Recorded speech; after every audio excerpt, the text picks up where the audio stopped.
Shalom Bapak Ibu Saudara dikasih Tuhan. Kesempatan kali ini hanya satu nama yang pantas kita tinggikan, yaitu Yesus Kristus Tuhan. Mari bawa pujian kita di hadapannya.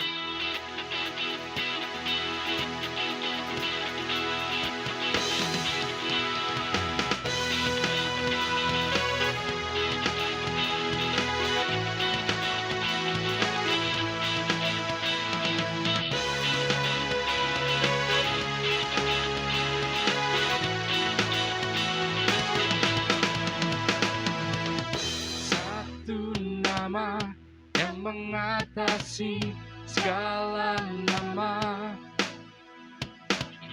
satu nama yang mengatasi segala nama. Yesus Tuhan, Dia disalibkan untuk gantikanku.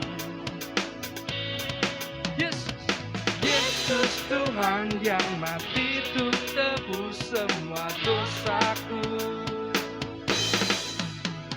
Gelap sinar di dalam terangnya kemuliaan, surga dinyatakan belenggu dosa telah dipatahkan oleh kuasa darah anak domba.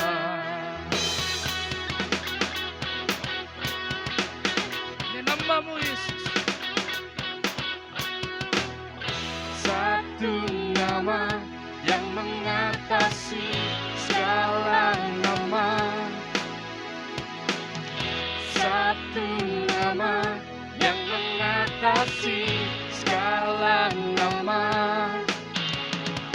Yesus Tuhan yang bangkit hancurkan kuasa. Yesus Tuhan yang hidup bertahta selama-lamanya.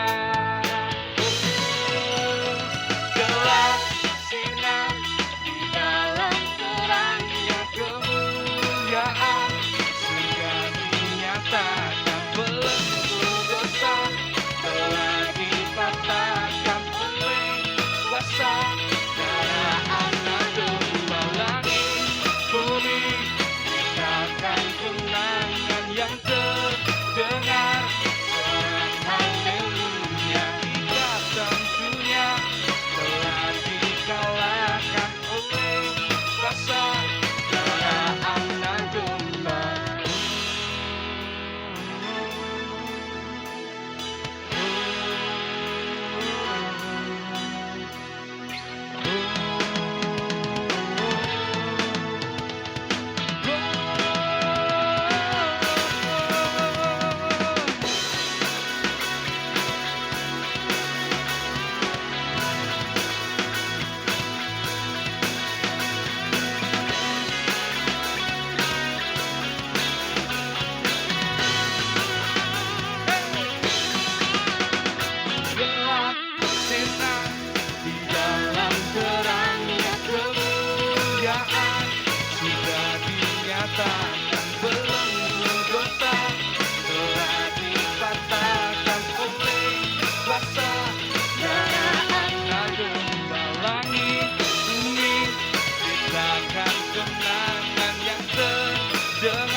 Kuasa darah-Mu Yesus, Kau melayakkan kami, mengampuni kami.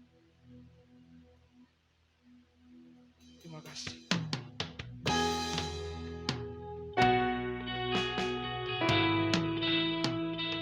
Engkaulah jalan kebenaran dan hidup, mengubahkan kami Yesus. Sembah Kau.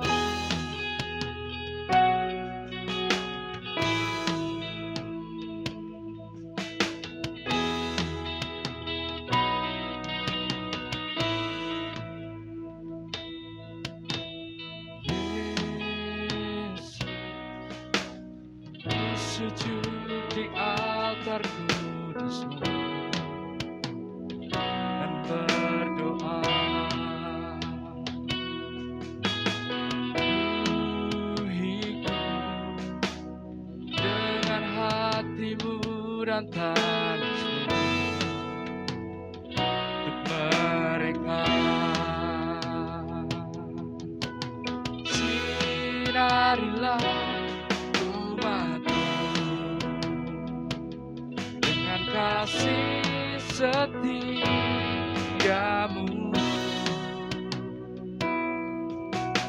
hingga mereka pun tahu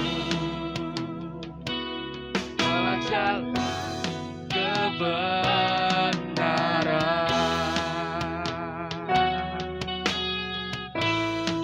hanya Kau, Yesus.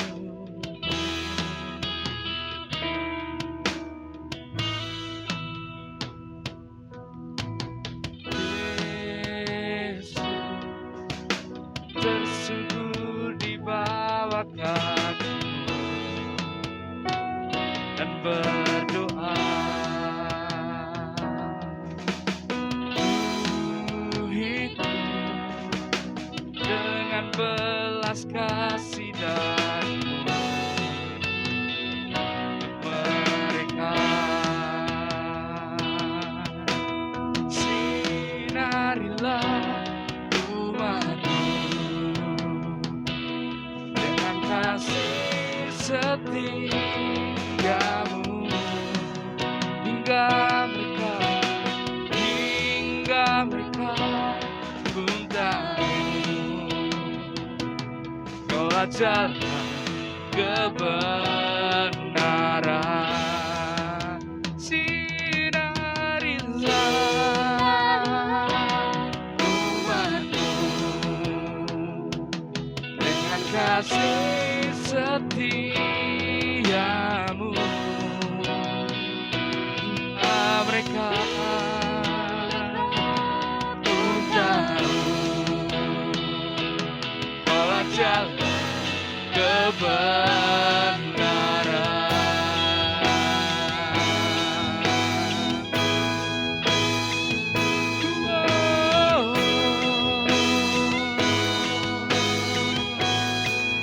Kaulah jalan kebenaran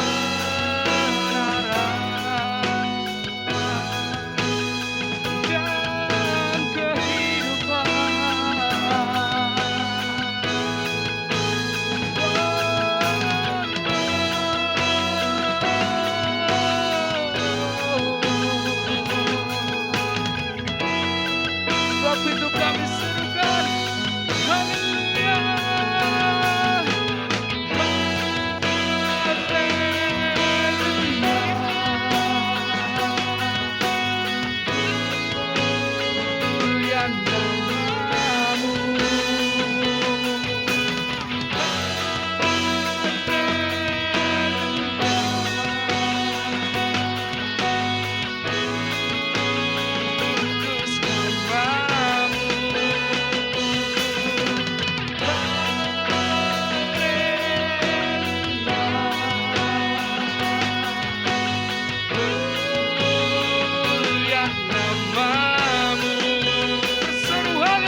Tuhan, ini doa dan pengakuan kami di hadapan-Mu Tuhan. Engkaulah jalan dan kebenaran dan kehidupan. Tidak ada seorang pun datang kepada Bapa kalau tidak melalui Tuhan Yesus. Terima kasih Tuhan Yesus. Kau Tuhan dan Raja, Kau Juru Selamat dalam setiap kehidupan kami. Tuhan, sinari umat-Mu ya Tuhan. Di mana ada terang kasih-Mu, kami percaya Tuhan setiap kegelapan akan sirna. Kami berdoa ya Bapa, biarlah setiap kami umat-Mu senantiasa hidup di dalam terang kasih Tuhan, sehingga kami tidak berjalan di dalam kegelapan, tidak mengikuti keinginan dosa, tapi kami boleh hidup seturut dengan kebenaran firman-Mu. Saat ini Tuhan, kami akan bersama-sama merenungkan firman-Mu. Berbicaralah kepada kami, nyatakan isi hati-Mu Tuhan, karena kami percaya firman-Mu adalah sabda-Mu sendiri. Engkau akan membentuk setiap kehidupan kami melalui kuasa firman-Mu. Urapi setiap kami dengan kuasa Roh Kudus. Dan kami percaya firman-Mu tidak akan kembali dengan sia-sia. Terima kasih ya Tuhan, kami siap diberkati dengan firman Tuhan. Di dalam nama Tuhan Yesus, semua kita yang percaya berkata, amin. Haleluya. Puji Tuhan, Bapak Ibu, saudara dikasihi Tuhan, dimanapun kita berada, shalom. Kita bersyukur kembali kita bisa beribadah, baik secara onsite maupun online di rumah kita masing-masing. Saudara dikasihi Tuhan, saat ini saya mau sharing tentang sebuah tema yang masih saya ambil dari kitab Yakobus, ya. Dari kitab Yakobus, yaitu sahabat dunia versus sahabat Allah. Ya. Yakobus pasal 4 ayat 4 berkata demikian, "Hai kamu orang-orang yang tidak setia, tidakkah kamu tahu bahwa persahabatan dengan dunia adalah permusuhan dengan Allah? Jadi, barang siapa hendak menjadi sahabat dunia ini, ia menjadikan dirinya musuh Allah." Sekali lagi saya akan baca. Hai kamu orang-orang yang tidak setia, tidakkah kamu tahu bahwa persahabatan dengan dunia adalah permusuhan dengan Allah? Jadi barang siapa hendak menjadi sahabat dunia ini, ia menjadikan dirinya musuh Allah. Ya, kalau menjadi sahabat dunia, berarti menjadikan dirinya sebagai musuh Allah. Ya, apa arti sahabat, saudara yang dikasihi Tuhan? Kita mungkin punya teman, punya sahabat dalam kehidupan kita masing-masing. Ada yang sejak dari sekolah, ada sahabat dalam pertemanan, dalam pergaulan kita, bahkan ada sahabat juga anak-anak Tuhan di gereja. Ya, anak saya punya sahabat sejak mereka kuliah SMA, sejak mereka SMA dan saat ini mereka kuliah, saudara. Dan setiap kali mereka ketemuan, ya, di masa pandemi ini mereka tidak bisa ketemu langsung, tapi seringkali berapa minggu sekali mereka melakukan Zoom bareng gitu ya, ngobrol, cerita tentang kesulitan masing-masing, tentang pergumulan masing-masing. Bahkan minggu lalu ada temennya yang di Jakarta kena COVID-19, ya dia share tentang pergumulannya, tentang kesulitannya. Dia di tempatkan di Wisma Atlet itu ya, isolasi mandiri di situ, dia ceritakan Wisma Atlet seperti apa. Nah, itu adalah persahabatan yang positif. Ketika ada yang satu yang lemah, yang lain akan menguatkan, memberi support, memberi semangat. Itu sahabat. Jadi sahabat adalah orang-orang terdekat dalam kehidupan kita, yang bisa mewarnai kita, yang bisa mempengaruhi psikologis atau psikis kita atau emosi kita. Persahabatan yang baik adalah persahabatan yang bisa membuat semakin positif, semakin lebih baik, semakin lebih berkenan kepada Allah. Tapi persahabatan yang negatif membuat kita semakin jauh dari Tuhan. Artinya apa? Mengikuti keinginan daging, keinginan dosa, dan menjauhkan diri daripada Tuhan.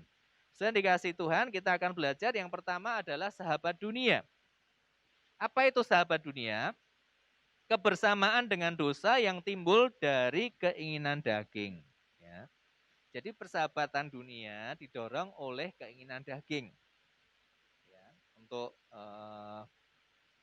mengikuti segala yang menjadi dorongan dari daging kita, yang kadangkala bisa menimbulkan dosa dalam kehidupan kita. Nah, di sini saya memberikan sebuah contoh ya, persahabatan dengan dunia tunduk kepada hawa nafsu.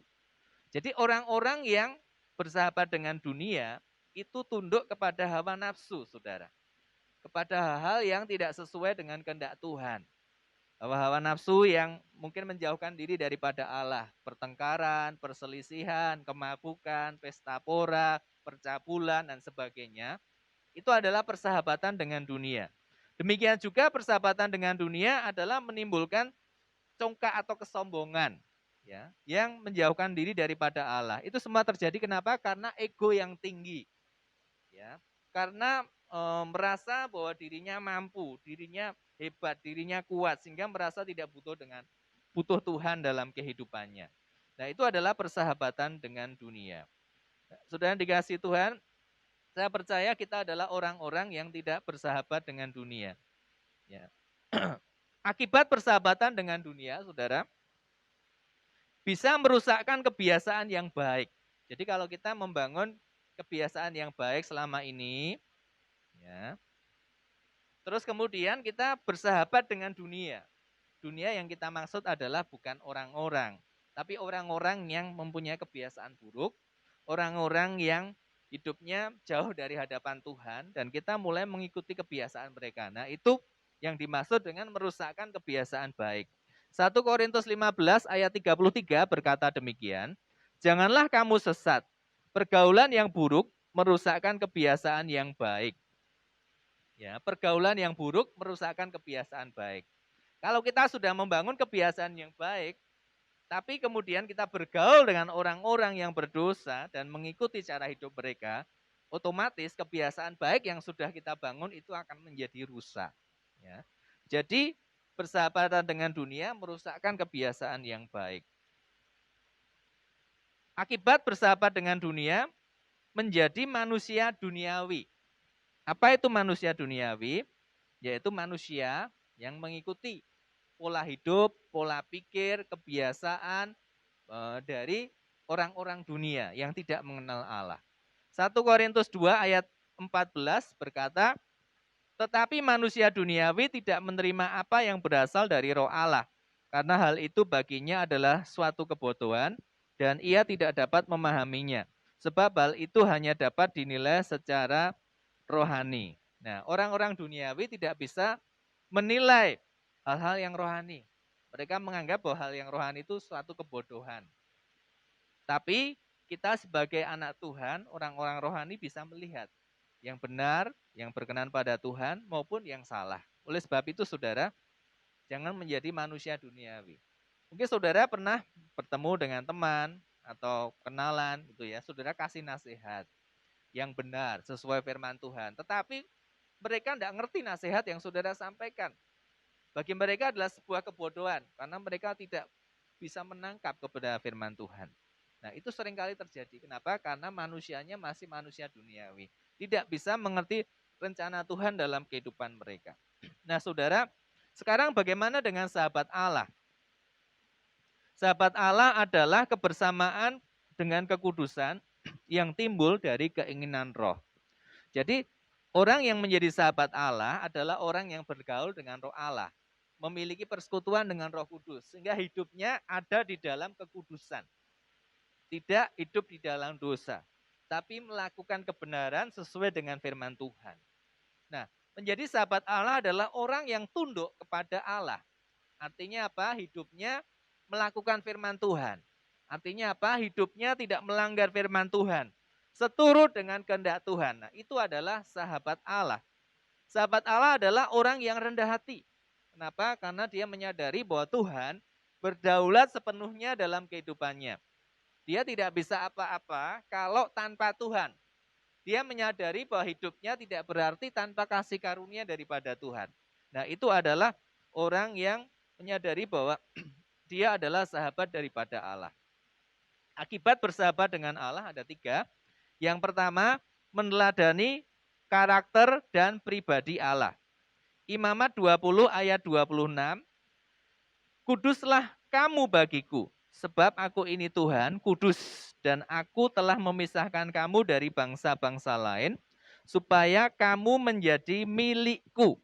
Ya, ini adalah firman Tuhan yang mengajak saudara dan saya untuk memelihara kekudusan. Kenapa sih? Karena Tuhan itu kudus. Dan Tuhan telah memerintahkan kita untuk menjadi kudus. Karena apa? Karena Tuhan telah memisahkan kita dari dunia dengan tujuan supaya kita menjadi milik Allah. Jadi marilah kita semua yang ada di sini, umat Tuhan, mari kita meneladani karakter dan pribadi Allah yang kudus, saudara. Saya percaya kalau kita bergaul dengan seseorang yang baik, kita akan ketularan yang baik. Kalau kita bergaul dengan Allah yang kudus, kita akan menjadi kudus. Artinya apa? Kita tidak menyukai hidup dalam dosa, tidak menyukai perbuatan dosa, tapi kita akan menyukai segala sesuatu yang benar, segala sesuatu yang berkenan kepada Allah. Yang kedua, akibat bersahabat dengan Allah adalah menerima hikmat Allah.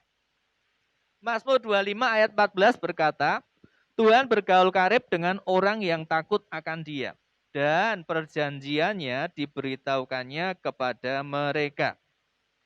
Orang yang bergaul dengan Allah, menjadi sahabat Allah, akan mengerti hikmat Allah.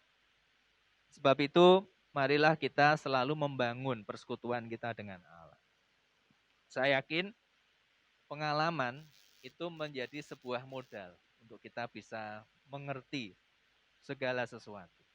Kalau kita memiliki pengalaman dengan Allah, saya percaya kita juga akan menerima rahasia, berkat-berkat Tuhan, hikmat Tuhan, kehendak Allah dalam kehidupan kita. Saya percaya kalau kita bergaul karib dengan Tuhan, ya, di sini kita akan tahu perjanjiannya.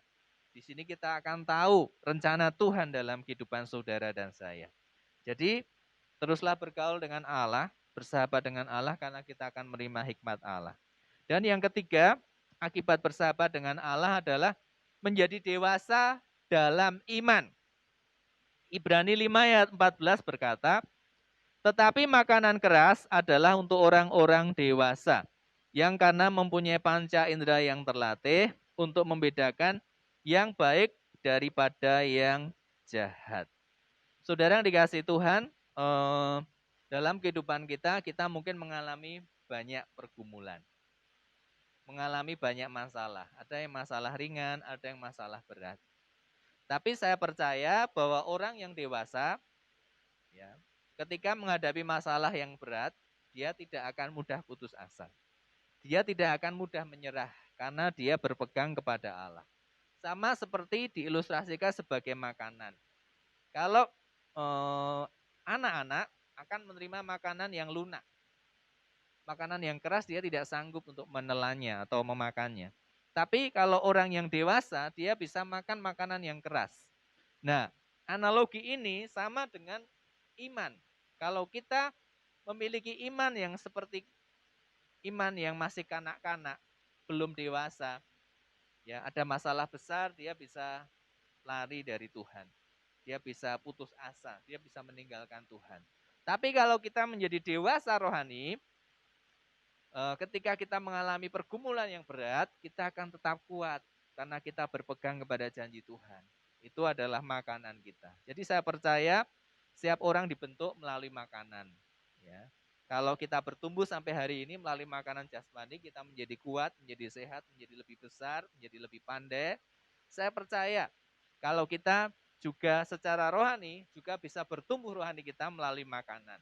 Makanan yang saya maksud adalah firman Tuhan yang selalu kita makan setiap hari, atau setiap peristiwa, setiap kejadian, setiap masalah yang Tuhan izinkan terjadi.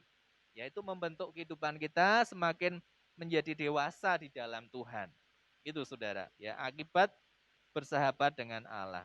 Nah, di Alkitab ada seorang tokoh yang disebut sebagai sahabat Allah. Saya akan bacakan di Yakobus 2 ayat 23 berkata demikian. Dengan jalan demikian, genaplah nas yang mengatakan, lalu percayalah Abraham kepada Allah. Maka Allah memperhitungkan hal itu kepadanya sebagai kebenaran. Karena itu Abraham disebut sahabat Allah. Dari perjanjian lama sampai perjanjian baru, kalau saudara searching di Alkitab Sabda elektronik, maka akan menemukan satu ayat ini yang menyatakan bahwa Abraham disebut sebagai sahabat Allah. Siapa sahabat Allah? Yaitu orang yang dekat dengan Allah. Orang yang percaya kepada Allah. Orang yang melakukan firman Tuhan dengan iman. Sebab itu dia disebut sahabat Allah. Sebagai sahabat, saya percaya Abraham punya persekutuan yang intim dengan Tuhan. Setiap kali dia berkomunikasi dengan Tuhan. Ketika Tuhan mau melakukan sesuatu, dia sampaikan terlebih dulu kepada Abraham. Sebagai contoh misalnya ketika Tuhan mau menghukum Sodom dan Gomora, dia sampaikan lebih dulu kepada Abraham. Karena Tuhan tahu di situ ada keponakannya, yaitu Lot dan keluarganya ada di sana. Jadi, sahabat adalah orang yang bisa menerima rahasia, termasuk rahasia daripada Tuhan sendiri. Saudara, ada sebuah pepatah yang mungkin pernah kita dengar. Pepatah ini mengatakan, tunjukkan kepada saya temanmu, maka saya akan tahu masa depanmu. Atau dalam case ini, ya 5 teman terdekat Anda menentukan hidup Anda 5 tahun ke depan.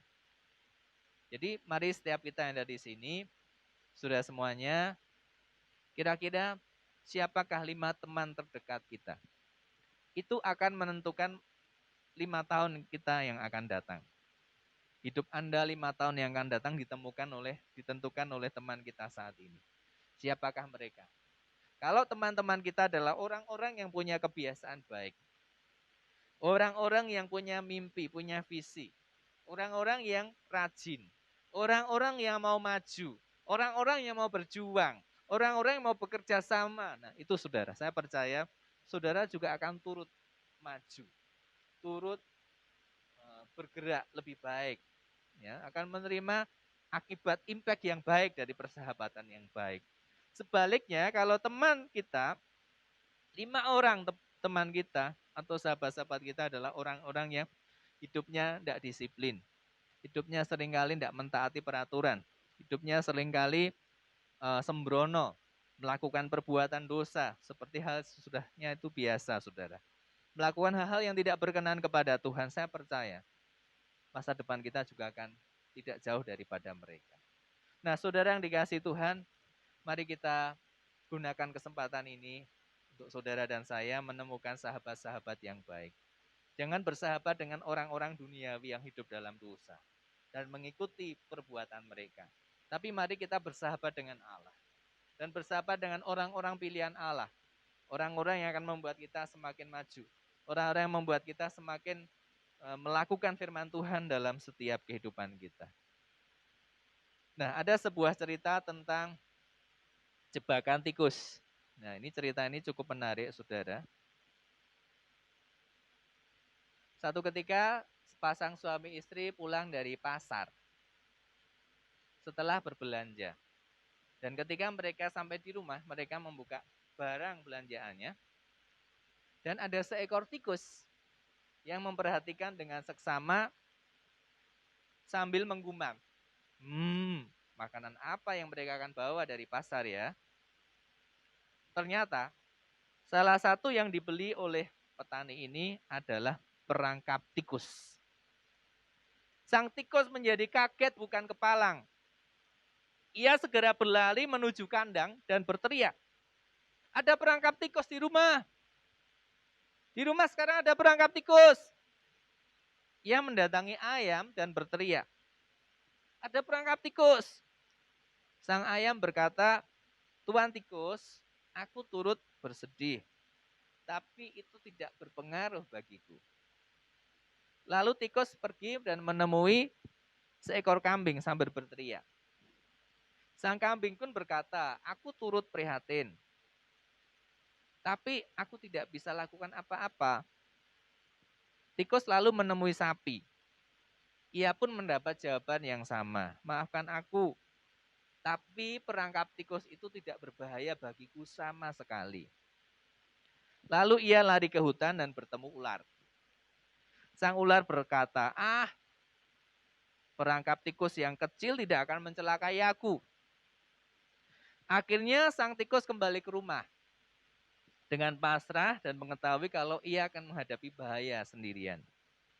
Suatu malam, pemilik rumah terbangun mendengar suara keras perangkap tikusnya berbunyi. menandakan telah memakan korban. Ketika melihat perangkap tikusnya, ternyata ada seekor ular berbisa. Buntut ular yang terperangkap membuat ular itu semakin ganas dan menyerang istri si pemilik rumah.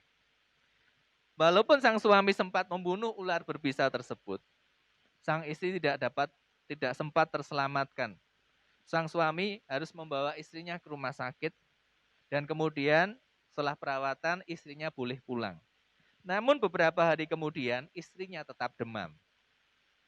Lalu ia minta dibuatkan sop ceker ayam oleh suaminya. Nah, kita semua tahu bahwa ceker ayam sopnya itu ya, berguna untuk mendatangkan kesembuhan supaya tidak demam, saudara. Suaminya dengan segera menyembelih ayamnya dan dimasak cekernya. Tapi berapa hari kemudian sakitnya tidak kunjung reda.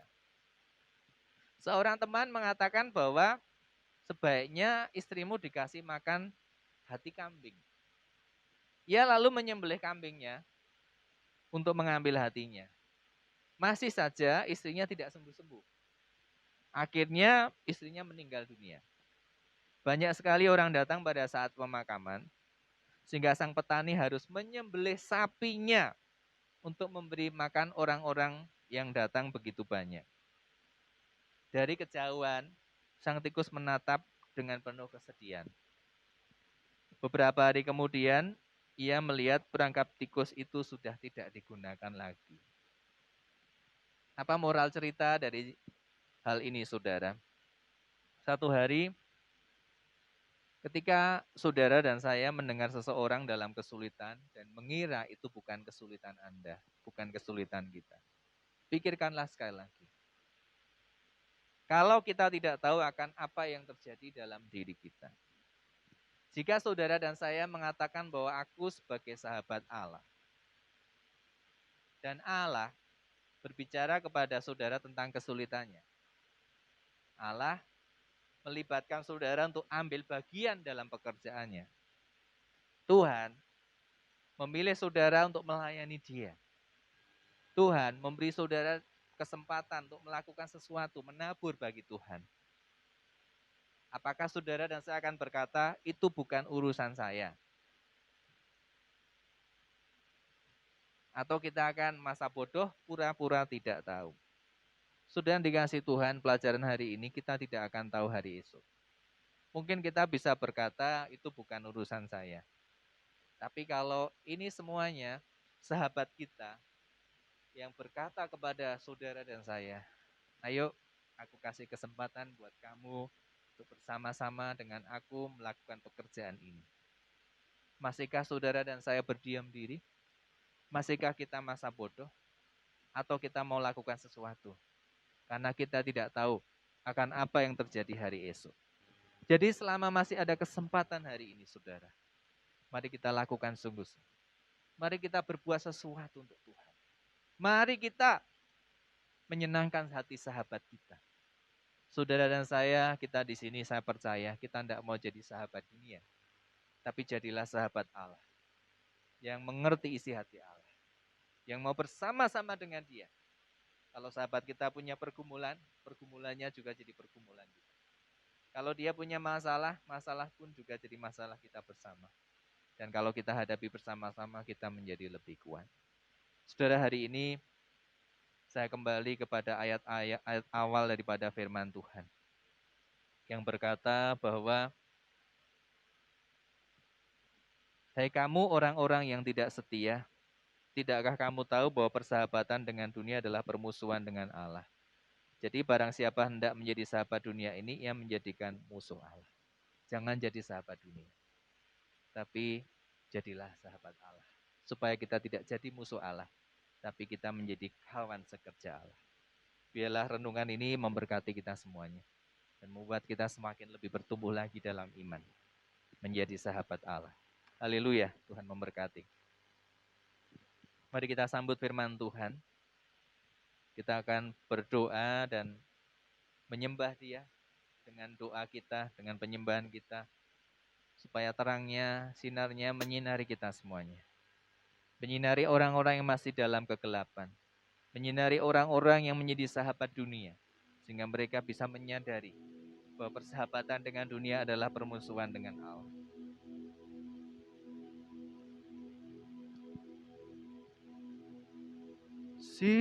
Sinarilah umat-Mu dengan kasih setia-Mu,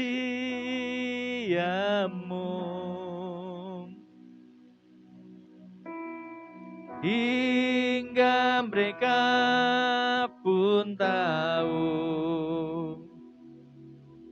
Kaulah jalan kebenaran.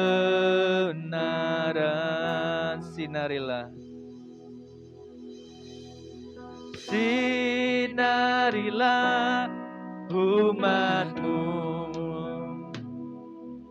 dengan kasih setia-Mu,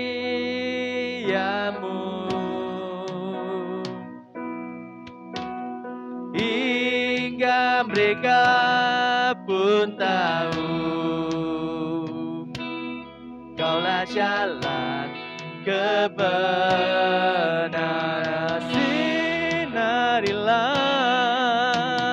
Sinarilah umat-Mu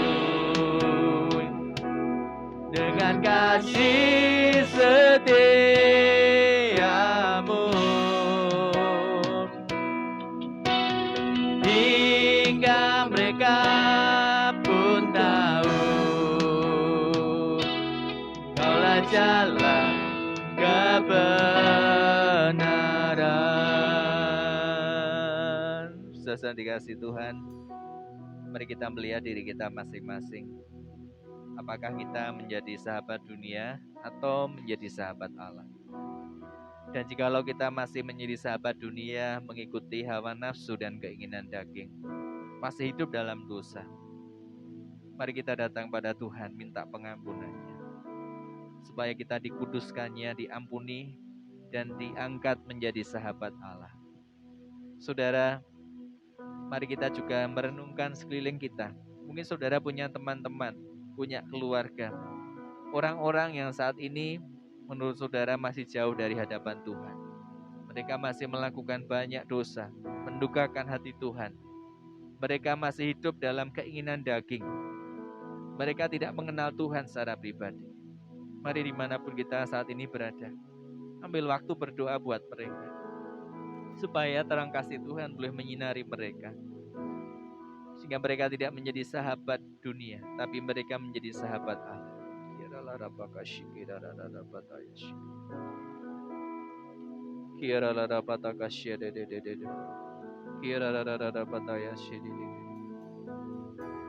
Tuhan, kami berdoa buat teman-teman kami, Tuhan. Mari saudara sebutkan satu persatu mungkin nama-nama mereka yang saudara kenal.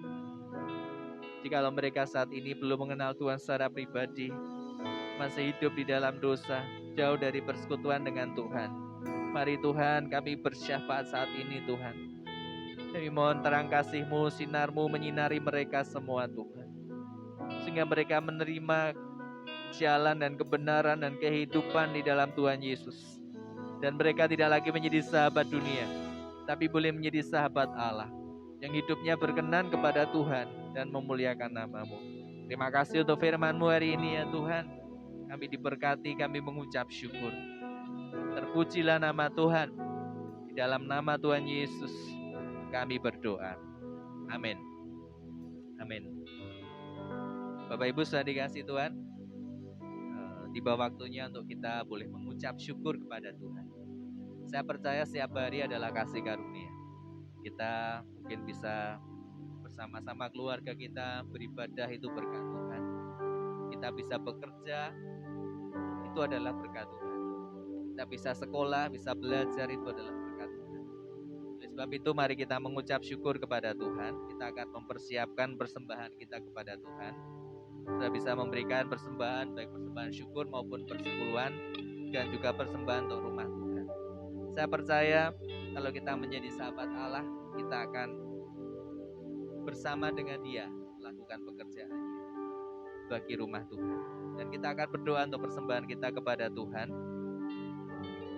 Mari kita berdoa.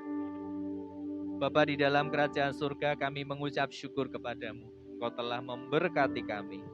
Terima kasih untuk perlindungan-Mu, untuk kesehatan, kekuatan yang Kau berikan kepada kami, untuk setiap berkat-berkat yang Tuhan sediakan buat kami. Kami mengucap syukur Tuhan. Itu sebabnya kami saat ini membawa persembahan kami ya Tuhan, baik persembahan syukur, persepuluhan, maupun persembahan untuk pembangunan rumah Tuhan. Kau tahu Tuhan, rumah Tuhan ini masih membutuhkan banyak sekali keterlibatan kami untuk mendukungnya. Biarlah kami menjadi sahabat-Mu ya Tuhan, dan melakukan apa yang Kau mau dalam kehidupan kami.